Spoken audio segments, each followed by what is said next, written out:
what we're going to talk about tonight, we're going to start by talking about rebranding videos. And I want to give you a perspective on rebranding. If you get this perspective, then the whole idea about taking PLR and redoing it in a way that's going to both help you to generate more leads and then to make more money, I think this will kind of make it a little clearer as to what it is you're trying to accomplish when you're doing this, right? And I think that's what everybody wants to know. So let's dive right in, and let's start by talking about rebranding videos. Let's talk about rebranding videos. First, before we get started, it's important to kind of understand that we're trying to do is when we're rebranding that video is to get our USP in there. And so we want to define what the USP is. And USP is basically going to be, whatever that one thing is that your business or your brand does that other people cannot do. So in other words, what is it that I can get from you that I can't get elsewhere? What is it that you bring to the table in whatever it is that you're doing that other people don't have? I mean, if you're going to be redoing video, and let's say you're redoing video, even if the video you're redoing is going to be on weight loss, right? If you're going to be bringing other weight loss products, or you're going to be bringing, let's say, personal development products, and you're going to be doing more than one, what is it that you're doing uniquely in the marketplace?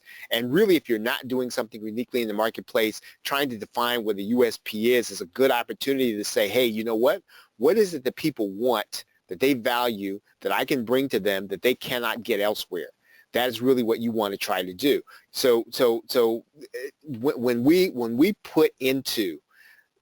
put something else, when we add to a piece of PLR, we add to text PLR, if we add to a video, what are we trying to add to it?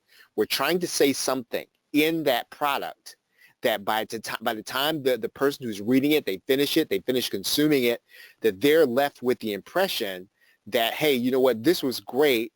What I got uniquely, and I can only get it from someplace else. And that might mean the uniqueness of the information, yes, but it also can be anything that you're going to do to the PLR that's going to be unique that people cannot get elsewhere. So USP is going to be important.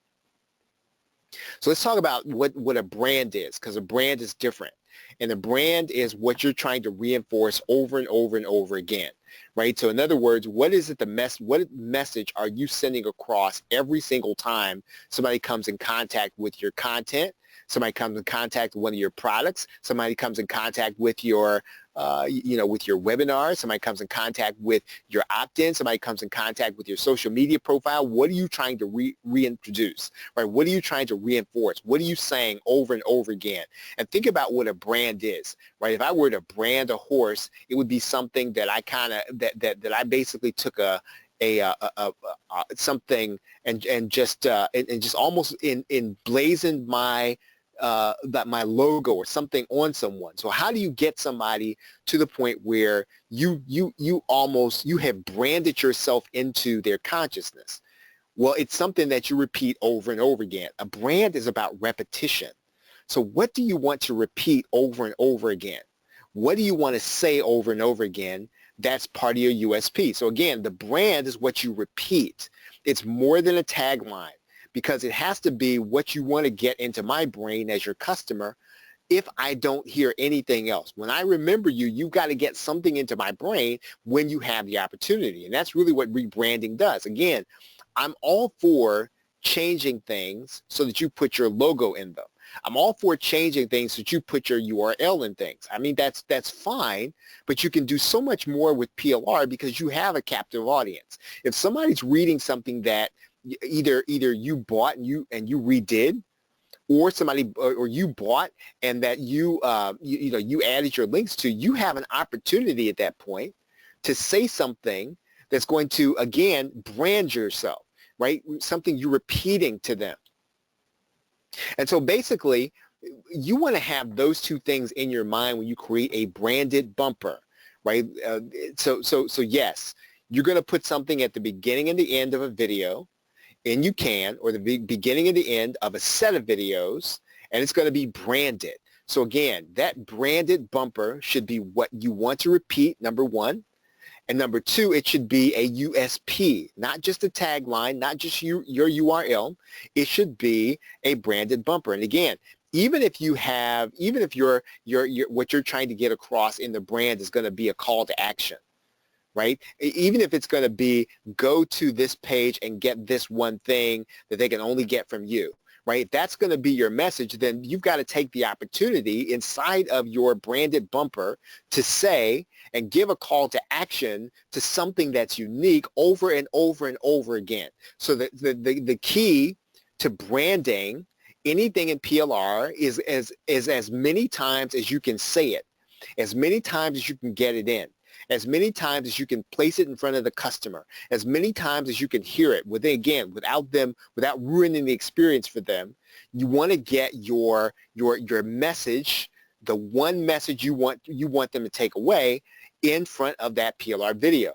What's the logic behind that? The logic behind that is that in the call to action, again, when people consume information, they're probably going to be skimming things. They're probably going to be skipping over something. They're not going to spend a long time with it. So what do you want to say at the very beginning of that video if you don't get a chance to say anything else that's going to be unique and that you want to say over and over again? That is what you have to think about when you start putting together a branded bumper. What can I say, right? What can I get people to do? What am I trying to drive people toward?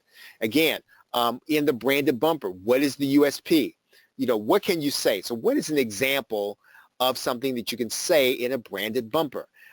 When you're talking about, first of all, your unique take on the information. So in other words, yes, they're going to get PLR from, let's say, us, but you are going to explain what it means in your context. So you get a PLR video, and what you're going to do is you're going to tell people what it means. Let's say that your niche is weight loss instructors. Well, what can a weight loss instructor do with, let's say, Amazon S3? Well, you're going to explain that because you're the expert on your niche. If you are the expert in let's say, a productivity coaching, right? You're going to bring context to the PLR, and that is what you're trying to do in the branded bumper. You're going to give context, number one. Number two, you are also going to make sure that at the end of your discussion, whatever it is that you're bringing to that unique PLR video, that you're going to leave people with an explicit instruction to go and do something. Right? And that is what you can say inside of your branded bumper. Should you do one, or should you do one for each video? If possible, you should do a branded bumper for each video that you're going to be selling. You should do a branded bumper for each video that you're going to be putting on your website. If you're going to use PLR, number one, you should be giving context to it. Number two, you should be stating your brand. Number three, you should have a USP. All those three elements make a branded bumper. So again, yes, it's necessary for you to make it unique and make a good experience from the video. Yes, it's great to have, let's say, something that you say about your business, but you've got to give the call to action too. All three things belong in the branded bumper. The question is going to be now, the question comes up, should you outsource the voiceover?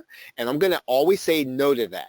Right? Because again, especially when it comes to the PLR video, you can have your voice part of the video as long as you're bringing valuable context. Right? When you say inside of the video, here's what you're going to say. Let's say that you bought a PLR video and they're going to hear my voice teaching a concept. Well, you're going to come on at the beginning and you're going to tell them what it means. You're going to point out to them some of the things they're about to see and how they should think about it. You're going to point out to them how they're going to use it in your niche. It should be your voice doing that.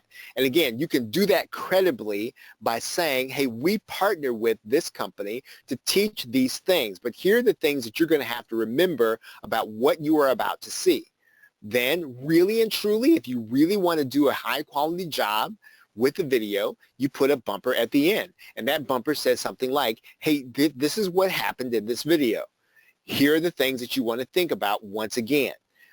In order to get more information about more of these things, here's where you want to go to this page in order to get this thing that we have for you, because we're the only ones that do this, right? All of those three things should be inside of your bumper. The context, the branding, and the USP. Again, every time you get the chance, because what you're trying to do is reinforce that the information they're getting, they can only get it from one place. The way you deliver it is the only place they can get it, and you are the only one that can give it to them. So let's talk about video only. So let's go on screen. So you should have a video editor if you're going to rebrand your video. The most important thing are going to be the things that we have just discussed, right? Because if you're trying to figure out, well, what should I say in my bumper, right? Those are the things that you must put in there in order for it to help you to generate more profit, right? So what we're going to do here is we're going to import a PLR video, right? I'm just going to import a video here.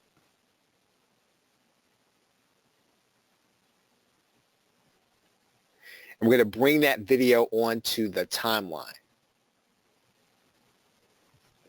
Right now I've got a couple of choices when I rebrand the video. Of course, what I can do is I can record another video. Right now, let's just say that for the sake of argument, let's just say that this video is the one that you recorded as your bumper. This video is the one you recorded as your close.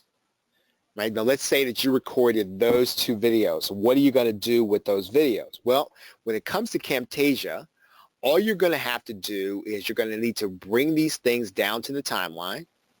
Now those things are a little long, but that's actually fine, because I want to show you how to do this anyway.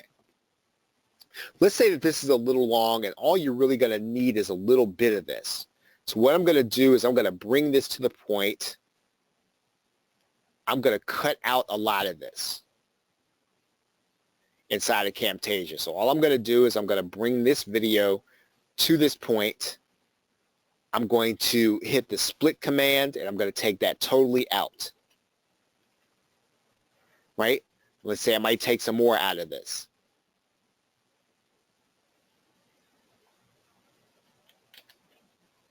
And all I have here is the beginning of my bumper. I'm going to put this here at the beginning. I'm going to slide this down. I can bring these things down to the same track. And typically inside of any video editor, one of the things you're going to be able to do is you're going to be able to use transitions. And now you can do all kinds of things with transition.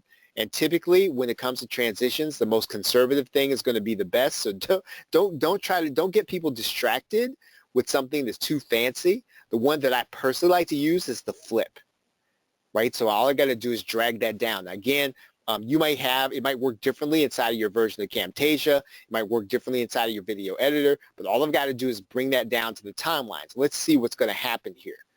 So when that transition happens, it's going to turn, right? So that's what happens. Let's see it. Let's watch that again. Okay, so basically that's what a transition does. So at the end of the visual piece that I did, one of the things that's going to tie it together, that this is going to be something different, even though it's your voice is going to be different from mine. You can help that process by doing a transition, right? So in other words, it may seem a bit of a disconnect if they're listening to your voice and then they start listening to mine, right? But it won't be a disconnect if you use a transition, and you want the transition to be visual, just like the one that I just did. And you're going to be able to do the same thing about a bumper at the end. So, for example, if I were to do a bumper at the end, I'm going to do the very same thing, right? So I'm going to find the closer. I'm going to come back here to the clip bin. Right? I'm going to add that one to the timeline. Let's say I'm only going to use a little bit of this.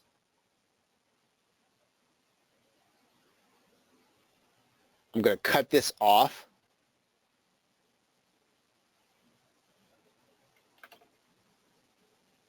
And then I'm going to use another transition, right?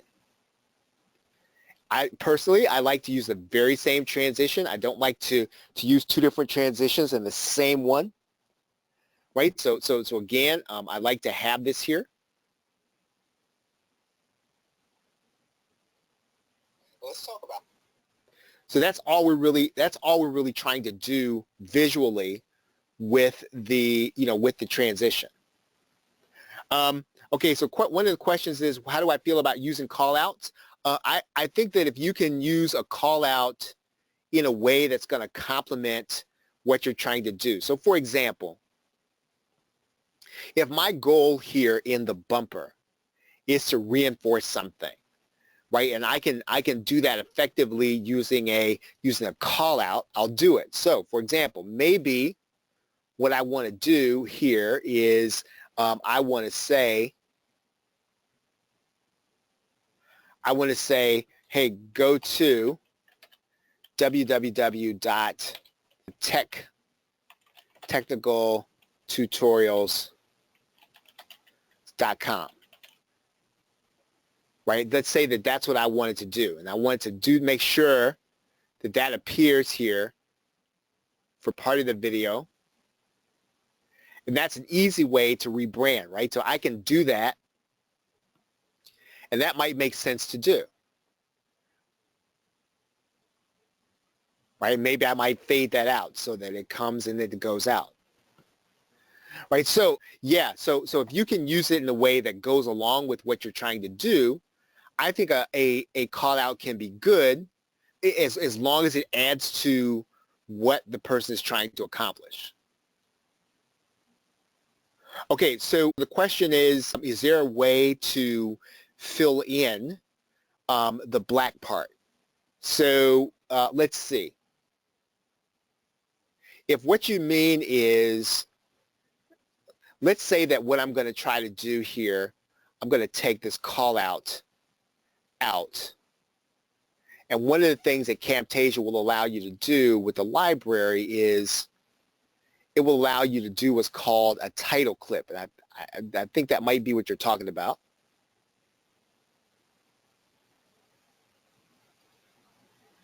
And that will appear here at the beginning.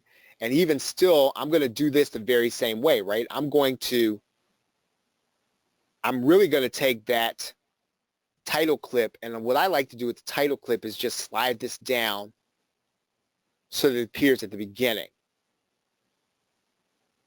Right now in Camtasia, what you can do with the title clip is you can click Edit Callout,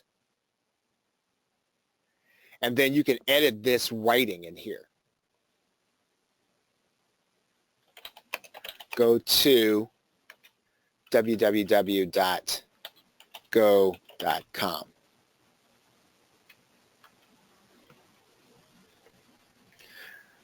Right, and then of course it's going to transition in.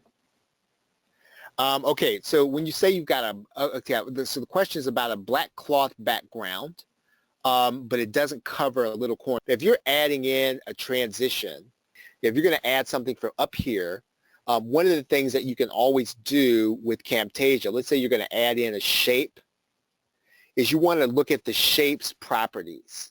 Right, whenever you have a shape property, what you can do is you can look at the fill and change the color, right? So if we click that down arrow, we can change that fill color to green, right? Then the background's going to be green. We can look at the fill color, and we can make it red. So typically, what you're going to want to do is to look at the fill color in the properties of the callout, and you can always change the color. You can change the effect of the color. Right, so we can change the style. We can typically change whether or not there's going to be a border around it. So you're always going to find that when you are in the properties area of the particular callout. Right, so when you get to the callout, there should be areas where you can adjust the callout. Okay, great question. That was actually right alongside of what we're trying to do. So again, when you're adding in your branded video, you should probably do the video ahead of time, right? When you're adding it to the timeline.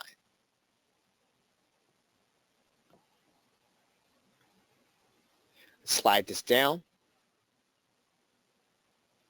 Okay, so one of the things that we can also do is, let's say that what you're going to be doing here at the beginning, of course, let's say that you actually do have something done. Let's say you have something done at Fiverr and you want to have a little video done, or you want to have one created and you want to add some music to it, or you want to just do a visual. You can within Camtasia, right? They give you royalty-free music. Now, again, I wouldn't use the same royalty-free music that everyone else has, right? But again, adding in music is a good touch to the video, because typically you're not going to have a PLR video, and it's not going to have, it really should not have music to it, but you can add in music, right? And again, all we're really doing when we do that is we're just adding some music to the timeline. So for example, here's 33 seconds of a song, and I'm just going to add that to the timeline. Right, and so I think I can play this, but you would not hear it. We want to adjust the volume, right, on that particular area, because we don't want it to overshadow the vocal, and then we want to fade it in and fade it out.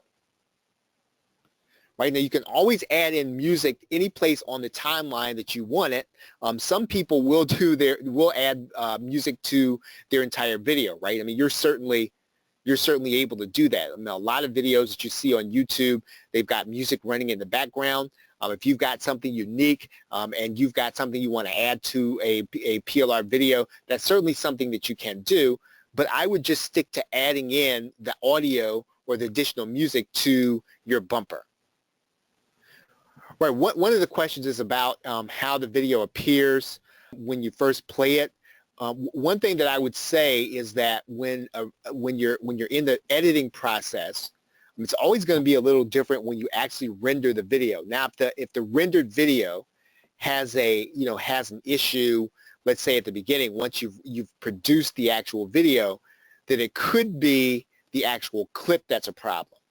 But if it's just the editing process, then you want to go ahead and render the video and then look at the video in its final production, because in some cases when a computer doesn't have a lot of memory, what happens is the editor will truncate things, or it'll try to take shortcuts to try to show you what it thinks it might look like without showing you all the way. So again, what you can do is you can then render the video and see what it's actually going to look like. Sometimes the preview is not always going to show exactly what that video is going to look like. Okay, but that does happen sometimes. It does happen that when you render a video, or when you're working with a video in the editor will not always show the video doing what it's going to eventually look like. They rendered and downsized it with Handbrake. If possible, you shouldn't have to downgrade it, downsize it. If anything that you're doing in Camtasia, you're typically not going to have to. You should not have to downsize unless you're adding something huge to the video.